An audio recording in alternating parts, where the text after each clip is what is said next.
Hey folks, thanks for tuning in to tonight's broadcast. So, let's open up with some questions, shall we? So, what exactly is a space ghost? I mean, who dies and ends up like, you know what? I'm gonna haunt space. Who are you haunting? When being told to shoot for the stars, I don't think haunting them was a part of that phrase. I'm just saying. But who am I kidding? Ambitions are ambitions, and for this episode of Wolf Den Hobbies, we're going to be painting Space Ghost from one of my favorite childhood shows, Space Ghost Coast from Coast. Now, I 3D printed this model. No, it didn't come out exactly perfect, but the end result is pretty damn good. So, if you're ready, I hope you're ready, because I'm ready. Let's put on your tinfoil hats. Let's fire up those CB radios, because folks, we're going to space. Alright, so here it is. It's a 3D printed model. I printed it myself. I got it off of, I think, Thingsverse. But anyway, it didn't come out the best. I'm still trying to learn out all the, settings for my 3D printer, but the sculpt is pretty dang good. So the first thing we're going to paint is his desk. Do I know what kind of wood it is? Nope. I'm no carpenter by trade. Nor can I tell one piece of wood from a different piece of wood. I mean, yeah, there's some of them are darker than the others. Some of them are lighter than the others. I think maybe, I wonder if, does different types of wood have different types of smells as a way of determining which type of wood is which? I'm not too sure. Anyway, but so when I started painting this, my airbrush PSI wasn't set correctly, so that's why it came out kind of all weird, and it looks like this, and it kind of looks like a burnt sausage, very overly cooked sausage, like one where the grill accidentally caught on fire sausage. But anyway, it's fine that it's dark. We're gonna mix some white into that to brighten up the brown, and then we're gonna spray, it's still wet, we're gonna spray it right over top and kind of on an angle on the side, so all the dark brown then is going to be in all the recesses. I sanded this stupid desk for like 2 days straight while while at work, not at work. Anyway, and I still couldn't get it like perfect. It's soft, but there's like divots in it from the cast, I guess. So it is what it is at this point. It still looks really good. So next we're going to come in with some titanium white from Golden Acrylics. And we're going to paint his hands and his body. Now, at this stage, it doesn't really matter where you're spraying because it's white. It's easy to cover up. So you just kind of, go crazy. Spray everything. Just not the desk, because the desk is done for right now. And you don't want to have to cover up white on a beautifully brown desk. So here's his body. The only weird thing is, so when I printed this guy, his little chest emblem, the triangle, the red triangle that's on his chest, where it indents, it doesn't sit in there correctly, but it looks fine. You can't notice it unless you're like, oh hey, I see this. This is not correct. But we're spraying him all white, all over. So, something I haven't done, well, there's a few things I haven't done. I haven't painted a bust like this. Well, I did. I painted the Batgirl. So I guess I lied. Don't pay any attention to me. Anyway, but I've never really attempted to spray in shadows with an airbrush. So this is a first for that. What I did was I mixed some blue in there, and then I mixed some black ink to where it's like a bluish, blackish, darkish, whitish, grayish color. That's a lot of ish colors there, but I didn't invent it, so I'm just kind of just making it up as I go. I took this, not only did I do it on the body, but I sprayed under his arms too, where his arms would be sitting on the desk or would be shadowed against his body. Using some masking tape, I taped off his hands because I don't want any of the paint to get on his white hands. And we're going to end up painting them red. Now, I started off with a red ink just to kind of get a good base coat over it, because for some reason the paint's sticking a little weird to this resin, even with it primed. So, and you know, honestly, there's a point in time where you should be like, hey, I should wear gloves when I paint because it's getting all over my hands. But I got 2 kids who I made the mistake of making glove balloons for, and most of my gloves go to glove balloons. And I mean, I guess it's a good cause, but I don't have any gloves and end up painting my hands more than anything else.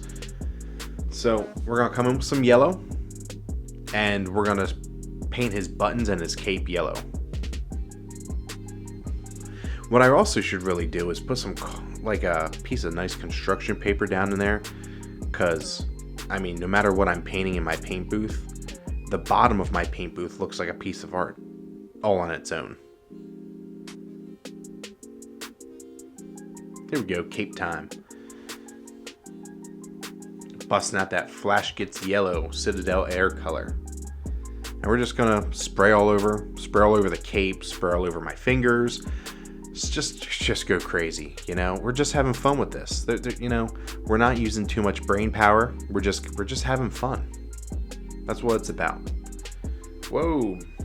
All right. So now, brown and yellow go together really well. So I mix the two together. Brown ink with the dirty yellow paint that's in my pot still. I'm going to paint the inside of the cape completely in this because it's on his back. And then I'm just going to put it in the recesses and where I would assume shadows would be. Kind of like that. Kind of gives it like the wrinkly feel. It doesn't look too bad. I think it looks pretty good for... I'm totally winging this whole shadowing thing. Now I'm going to paint his face.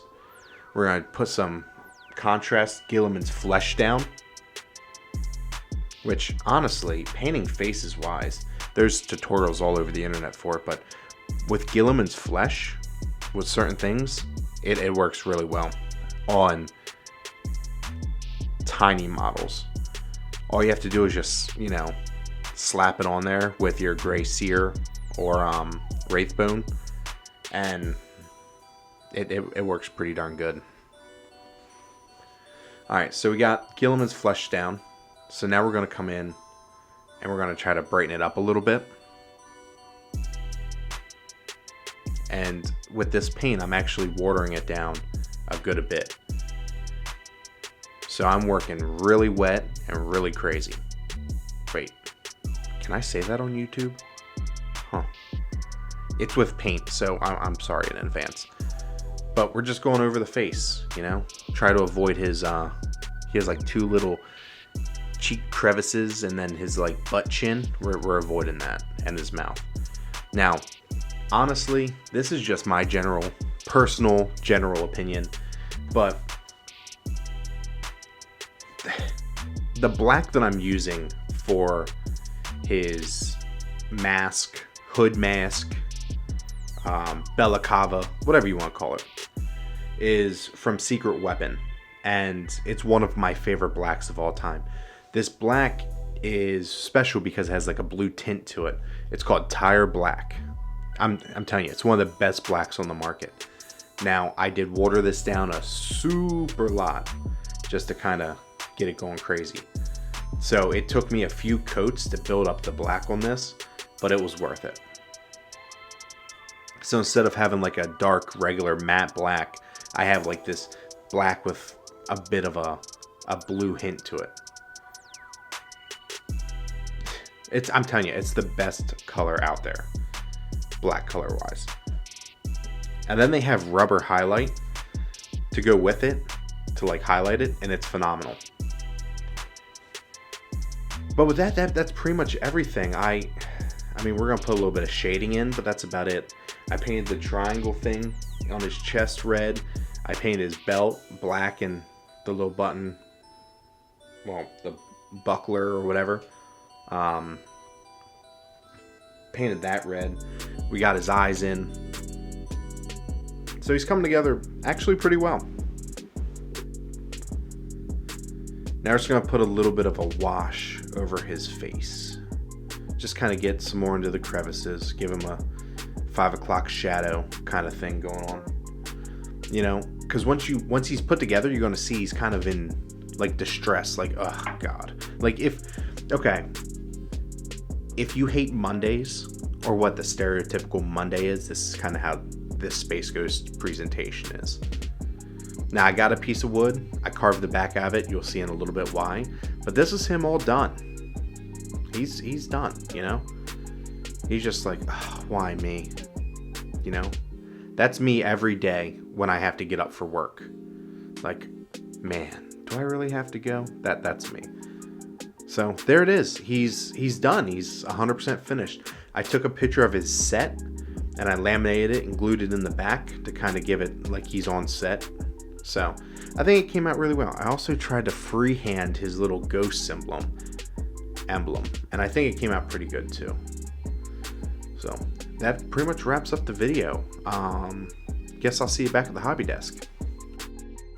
Hey, welcome back down to Earth and back to the hobby desk. Now, hope you guys enjoyed the video.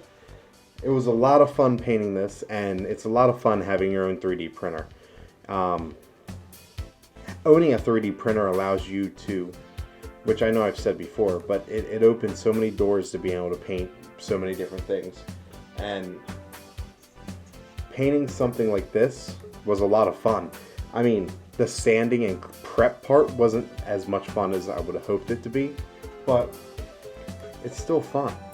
And it's cool that when I was a wee werepup, I remember staying up late and watching Cartoon Network overnight and watching stuff like Space Ghost. And to be able to paint it now is just, it's really cool. It's a trip down the good old memory lane. The only thing though, however, may I add, and I don't know if anybody else stayed up and watched these shows overnight, was at the end of them, they had those creepy gates and the dinging sound, you know? If I find it, I want to tag it in one of these videos. But it creeped me out. Anyway, that's besides the point. So, I hope you enjoyed the video, and I really hope my buddy Stefan likes this and finds a good use for it. Hopefully as maybe a Space Ghost themed paperweight. We can only hope. And guess we'll wrap it up, and until next time, I'll see you at the hobby desk.